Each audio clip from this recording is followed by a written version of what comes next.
저는 선천적으로 몸이 약해서 집 근처에 있던 병원에 자주 입원을 합니다. 적어도 1년에 한 번은 그 병원에 입원해서 안면이 있는 간호사들이 많아서 저는 그 병원이 좋았어요.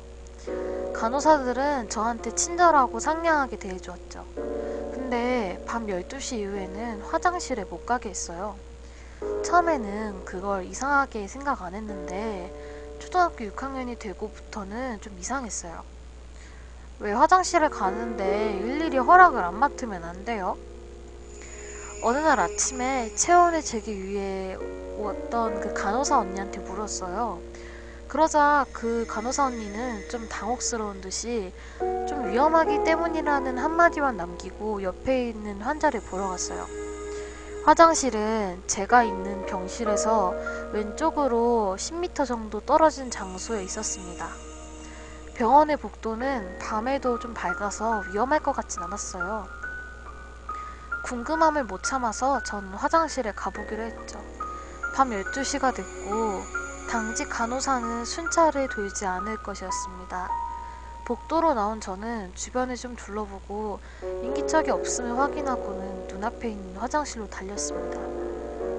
그리고 화장실 앞에 왔을 때 갑자기 모든 전등이 꺼졌어요. 그와 동시에 탁탁탁 하면서 누가 뛰어오는 소리가 들렸죠. 분명히 간호사가 틀림없다고 생각을 했습니다. 전에 들켰을 때는 복도에 나와 화장실에 가려는 순간 걸려서 꾸중을 듣는 것으로 그쳤어요. 근데 이번에는 정말 심하게 혼날지도 몰랐습니다. 전 너무 무서워서 화장실에 숨기로 했어요.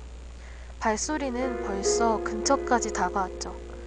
화장실에 들어가니까 끼익 하는 소리가 나면서 가장 안쪽 한 문이 열렸습니다.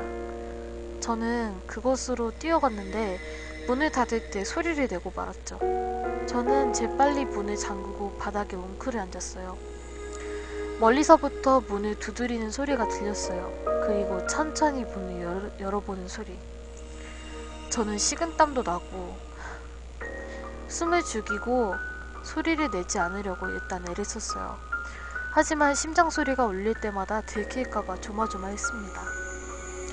소리는 점점 제가 있는 곳으로 가까워지고 있었고 이제는 도망칠 수도 없었어요. 숨는 걸 포기하고 나가려고 한 저는 벽에 뭔가 써있는 걸 발견을 했죠. 글자는 여기저기 흩어져 있었고 손톱으로 긁은 듯이 쓰여 있었습니다. 아무래도 여러 사람이 써놓은 것 같았어요. 근데 그 내용이 모두 똑같았어요. 천장을 봐서는 안 된다. 전 너무 무서워서 밖에 나가려고 했어요. 그때 문을 두드리는 소리가 났죠. 간호사가 여기까지 왔다고 생각한 저는 잠갔던 문을 열려고 했습니다. 화장실 문에서 강한 충격이 전해져 왔고 밖에 있는 사람이 문을 걷어찬 거라고 생각했어요. 저를 혼내기 위해서 문을 걷어차고 있는 걸까요? 저는 문을 열지 않기로 했어요. 그리고 또 한 번 강한 충격이 전해졌고 문고리가 삐걱거리는 소리가 났습니다. 그때 저는 문 밖에 있는 사람은 간호사가 아니란 걸 깨달았습니다. 문에는 균열이 생기기 시작했고 저는 써있는 낙서를 보았습니다. 어쩌면 이 낙서를 쓴 사람은 모두 저와 같은 일을 겪은 게 아닐까 싶습니다. 그때 갑자기 천장에서 제 이름을 부르는 소리가 들렸어요. 저와 사이가 좋은 간호사의 목소리였죠. 저는 방심하고 몸을 일으켜서 천장을 보고 말았습니다. 하지만 천장엔 아무도 없었죠. 콘크리트 벽, 화장실 문, 형광등.